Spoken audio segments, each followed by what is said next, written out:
Você está ouvindo o ABC Cast, o podcast do ABC. Informação, inovação e conexão com a região metropolitana de São Paulo. ABC Cast, conectando você com informação de qualidade. Fala, pessoal do ABC e toda a região metropolitana de São Paulo. Tá começando mais uma semana e hoje é dia 9 de março, segunda-feira, e aqui no ABC Cast você fica por dentro de tudo que tá rolando no dia, seja aqui no ABC, em São Paulo, no Brasil e no mundo. Então se junte conosco para essa conversa, e para conduzir tudo isso tem eu, Suzana Rezende, e divido os mix com ele, João Pedro Melo. Fala, JP!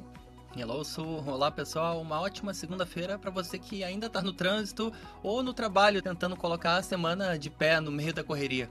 E para você a gente traz tudo o que importa para a tua rotina. Hoje a gente vai falar de segurança no trânsito, oportunidades de empreendedorismo, política brasileira e tensão geopolítica, além de temas que vão do nosso dia a dia até o cenário internacional. Bom, e como assunto é o que não falta, entre os destaques há um alerta de especialistas. Aumentar a velocidade permitida em apenas 5% pode levar até 20% nas mortes de trânsito. E ainda tem oportunidade para artesãos venderem produtos em shoppings de São Paulo e uma pesquisa apontando o Tarcísio de Freitas na frente da disputa de 2026. Então já sabe, informação direta, contexto e análise para você entender o que realmente faz diferença para ti. Bora ajustar o volume do café e do fone, porque o ABCcast já está começando. Então a gente abre o programa de hoje falando sobre um estudo que envolve a CNH, a Carteira Nacional de Habilitação. Olha só esse alerta que é muito importante. Especialistas dizem que aumentar a velocidade permitida em uma via em só 5% pode elevar em até 20% o número de mortes no trânsito. O dado é da Associação Brasileira de Medicina de Tráfego, que divulgou uma nova diretriz sobre os limites do corpo humano em impactos. Pois é, Nassu, e essa discussão veio justamente depois da medida provisória que permite a renovação automática da Carteira Nacional de Habilitação, a famosa CNH, sem a necessidade de exames físicos e mentais. A entidade alerta que o corpo humano tem sim limites biomecânicos que precisam ser considerados nas políticas de trânsito. E tem mais. Segundo o presidente da entidade, Antônio Meira Júnior, a energia liberada em um acidente cresce muito rápido conforme a velocidade aumenta. Ou seja, mesmo dentro do limite da lei, uma batida pode ultrapassar a capacidade do corpo de absorver o impacto, principalmente para pedestres, ciclistas e motociclistas. Exato. E o documento ainda lembra que a condição para dirigir não é algo permanente. Idade, doenças e outras condições de saúde podem reduzir a tolerância do corpo a impactos. Por isso, os especialistas defendem avaliações médicas periódicas e políticas de trânsito que priorizem segurança, e não só a fluidez nas ruas. Isso, o trânsito é um daqueles assuntos em que a pressa costuma ser vendida como eficácia. Porém, às vezes, essa mesma pressa é só um risco disfarçado de praticidade. E quando se fala em relaxar controle médico ou tolerar mais velocidade, o que está em jogo aqui não é só uma burocracia, né, gente? É vida, são pessoas. Porque no asfalto basta uma coisinha bem pequenininha de excesso para deixar de ser uma estatística e acabar virando uma tragédia. Pois é, a gente tem que lembrar que por trás desses grandes motorizados, por trás dos carros, caminhões, ou até mesmo dos mais frágeis, como as motos e as bicicletas, tem pessoas que estão conduzindo, pessoas que estão indo viver sua vida, e qualquer deslize, por mais mínimo que seja, pode ser fatal. Então a gente precisa sempre ficar de olho ali nas leis de trânsito e principalmente atualizar, caso seja necessário, principalmente para prevenir acidentes. Prevenção nunca é demais. E agora vamos para o nosso giro de notícias, iniciando por pós-graduação gratuita. Olha só que iniciativa bacana que está rolando lá em São Bernardo. Servidores da saúde fizeram vestibular para disputar 51 bolsas integrais de pós-graduação pelo programa Educa Mais Saúde. A ideia da prefeitura é qualificar quem já está na linha de frente do SUS, o Sistema Único de Saúde Municipal, com cursos como Gestão Pública em Saúde, Farmácia Hospitalar e Enfermagem de Urgência. ou seja, investir na formação dos profissionais para melhorar ainda mais o atendimento à população. E olha só, em São Paulo agora rola uma oportunidade para quem vive do artesanato. A prefeitura abriu mais de 150 vagas para artesãos venderem os seus produtos em quiosques e lojas dentro de shoppings da capital. O programa Mãos e Mentes Paulistanas ainda oferece cursos gratuitos de empreendedorismo para ajudar a transformar talento manual em renda. As inscrições vão até dia 31 de março, então é chance real de colocar a criatividade na vitrine, literalmente. E agora, para finalizar o nosso giro, vamos falar sobre o esporte, só que lá na Praia Grande. Então, olha só, ouvinte, as inscrições para o programa esportivo Super Escola na Praia Grande estão abertas desta segunda, ou seja, hoje, até sexta-feira pelo site da Prefeitura para vagas e também lista de espera. O projeto oferece 19 modalidades esportivas gratuitas no contraturno escolar, ajudando aí a criançada a praticar esporte e ficar longe da ociosidade. E tem novidade agora em 2026. Entram na programação o futevôlei, o beach tênis e o vôlei de praia, ampliando ainda mais as opções para os jovens atletas. E assim a gente encerra o nosso giro de notícias de hoje com qualificação para servidor de saúde em São Bernardo, oportunidade para artesão na capital e inscrições abertas em programa esportivo na Praia Grande. E se tu quiser acompanhar todos os detalhes das histórias que a gente contou por aqui, já sabe, basta acessar o nosso site oficial, que é o abcdoabc.com.br. E já que hoje é segunda-feira, tá na hora de atualizar você, ouvinte, sobre a programação de esporte que rolou no final de semana. E eu tenho uma leve impressão que os palmeirenses estão bem felizes, né? Mas quem vai trazer essas notícias para vocês é o nosso repórter Gabriel de Jesus. É com você, Gabi? Olá, Suzana Rezende e João Pedro Melo. Olá, ouvintes do ABCcast. Eu sou o Gabriel Jesus e aqui eu trago os destaques do esporte.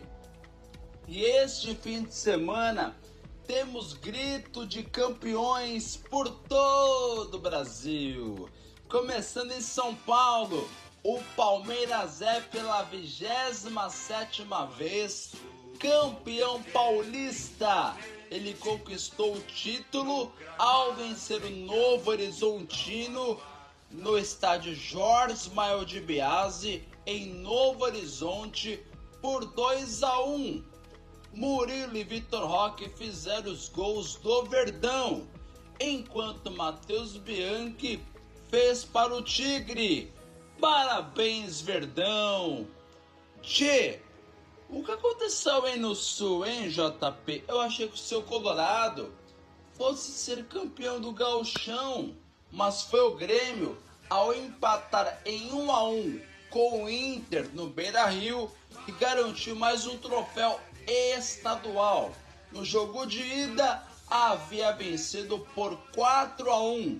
No Rio de Janeiro, o Flamengo foi campeão carioca diante do Fluminense. No tempo normal, ficaram no empate sem gols e nos pênaltis venceu o Fluminense por 5-4.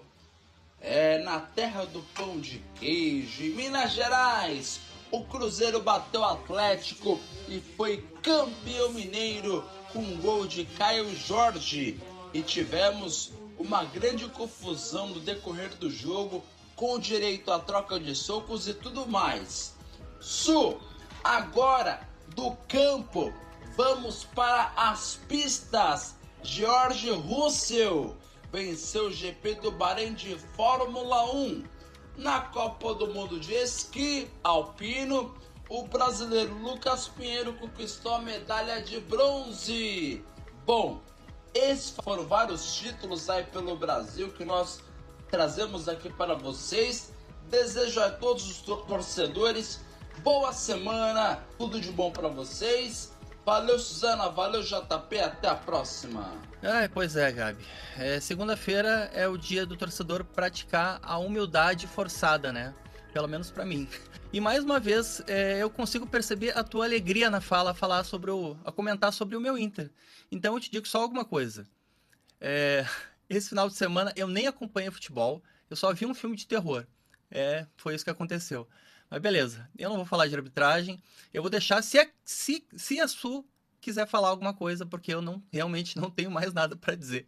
Então tchau e boa semana. E agora, voltando ao noticiário, vamos falar sobre a tensão no Oriente Médio. JP, ouvinte, o cenário internacional ficou ainda mais tenso. O Irã já tem um novo líder supremo, o Ayatollah Mojtaba Khamenei, o filho de Ali Khamenei, que morreu em um ataque dos Estados Unidos no fim de fevereiro. Pois é, né, Su? A escolha foi feita pela Assembleia dos Especialistas do Irã e indica continuidade na linha política do pai. Mojtaba tem 56 anos e acumulou poder nos bastidores, e é conhecido por manter posições duras contra a aproximação com o Ocidente, especialmente sobre o programa nuclear iraniano. E o clima está longe de esfriar. Israel já declarou que o novo líder também será um alvo. Enquanto isso, a guerra envolvendo Irã, Estados Unidos e aliados já deixou mais de 1.300 civis mortos, inclusive em ataques que atingiram uma escola de meninas com dezenas de crianças entre as vítimas. E tudo isso acontece ao mesmo tempo em que os Estados Unidos ampliam a sua estratégia militar global. O governo de Donald Trump acabou de formar uma coalizão com 12 países da América Latina chamada Escudo das Américas, oficialmente para combater cartéis, mas também para afastar rivais como China e Rússia. Ou seja, Su, o tabuleiro geopolítico está ficando cada vez mais militarizado, do Oriente Médio até aqui no nosso continente. Quando a troca de liderança em um país acontece sob bombardeio e ameaça pública de morte, o mundo já não está vendo só uma sucessão política. Ele está vendo a guerra se aprofundar diante de famílias inteiras. Porque no fim das contas, por trás de cada cálculo militar, existe gente tentando sobreviver. Mãe tentando proteger filho, gente deixando casa, escola, rotina e qualquer ideia de normalidade para trás. E esse é o ponto que nunca pode se perder. Quando os poderosos falam em estratégia, quase sempre quem sangra é o civil. E quando os Estados Unidos ampliam alianças militares até a América Latina, o recado fica ainda mais grave, Su. Esse conflito já não cabe mais só lá no Oriente Médio. Pois é, esse conflito está se espalhando e quando a gente fala de união, a gente sempre espera que seja uma união pela paz. Nesse caso, a união está sendo para financiar uma guerra e talvez tacar mais lenha nessa fogueira. E como a gente disse, o clima está longe de esfriar. E quem está pagando são os civis. Então são mais de 1.300 civis mortos que tiveram suas casas atacadas, crianças que estavam na escola que foram atacadas. E a gente precisa aí ficar de olho nesse tabuleiro, porque a gente nunca sabe quem vai dar o checkmate ou qual será o próximo passo. E agora vamos falar das eleições de 2026, que esse ano é ano eleitoral, né? Então, olha aí, tem uma nova pesquisa na praça. O levantamento do Datafolha mostra que Tarcísio de Freitas lidera todos os cenários testados para o governo de São Paulo em 2026. Em qualquer simulação de primeiro turno, ele passa dos 40% das intenções de voto. E a vantagem aparece contra vários nomes fortes, viu, Su? Contra Fernando Haddad, por exemplo, Tarcísio tem 44% contra 31%.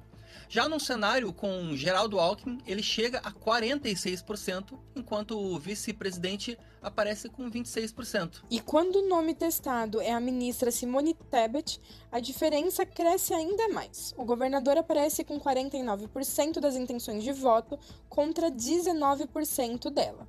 E a pesquisa ouviu 1.608 eleitores em 71 municípios entre os dias 3 e 5 de março. E o Instituto também simulou um segundo turno. Contra Haddad, Tarcísio venceria por 52% a 37%. Diante de Alckmin, 50% a 39%. E contra Tebet, a vantagem seria ainda maior. Seria de 58% a 28%. Ou seja, por enquanto, o cenário mostra um favoritismo claro do atual governador para seguir no Palácio dos Bandeirantes. Isso, pesquisa, ela, por mais que esteja longe, ela ainda não elege ninguém, mas ela mostra com nitidez quem entrou antes na cabeça do eleitor.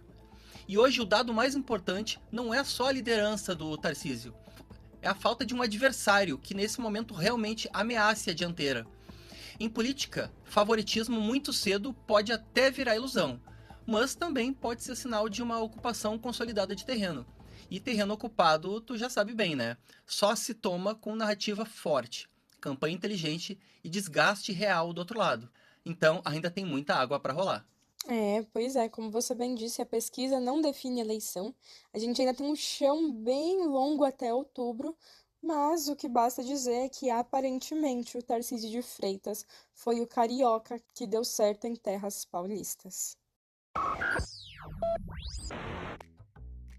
E agora vamos pro nosso quadro queridinho, o Quem Disse Isso? Que é aquele momento que a gente para, respira e traz uma frase para você refletir sobre a vida, anotar no caderninho como se fosse um mantra ou até mesmo postar de legenda no Instagram enquanto tenta adivinhar quem é o autor ou a autora. Então, o JP vai trazer pra gente a frase de hoje. Conta pra gente, JP. Então, bora de frase, Su. A maior prova de sucesso de um professor é poder dizer: as crianças agora trabalham como se eu não existisse. Repetindo, a maior prova de sucesso de um professor é poder dizer: as crianças agora trabalham como se eu não existisse. E é isso. Dá pra adivinhar? Essa tá boa. Olha, essa tá muito boa mesmo, JP. E ela diz bastante sobre educação e autonomia. Eu acho que a galera que é mais ligada em educação, ou até mesmo os papais e mamães que gostam de estimular essa autonomia nos filhos, vai saber quem é ela. Mas vou dar uma dica aqui. É uma médica e educadora italiana que revolucionou a forma de pensar a educação infantil no mundo inteiro. E aí, ouvinte, deu para adivinhar? Bom, quem disse isso foi Maria Montessori, criadora do método Montessori, que defende exatamente isso: crianças aprendendo com autonomia, curiosidade e protagonismo. E essa frase, ela é muito bonita porque ela fala de um gesto muito humano. Cuidar de alguém até o ponto em que esse alguém já consegue seguir sozinho. Isso é incrível mesmo. Todo bom educador, no fundo, vive um pequeno desapego. Ele ensina, acompanha, corrige e incentiva, até perceber que a criança já encontrou o próprio passo. E talvez seja isso que torne a educação tão poderosa. Ela não forma cópias, ela ajuda a revelar as pessoas. E no fim, ensinar de verdade é ter grandeza de preparar esse alguém para soltar ele pro mundo, mesmo sabendo que depois ele vai caminhar sem precisar da sua mão o tempo todo. Então, viva para nossa educação.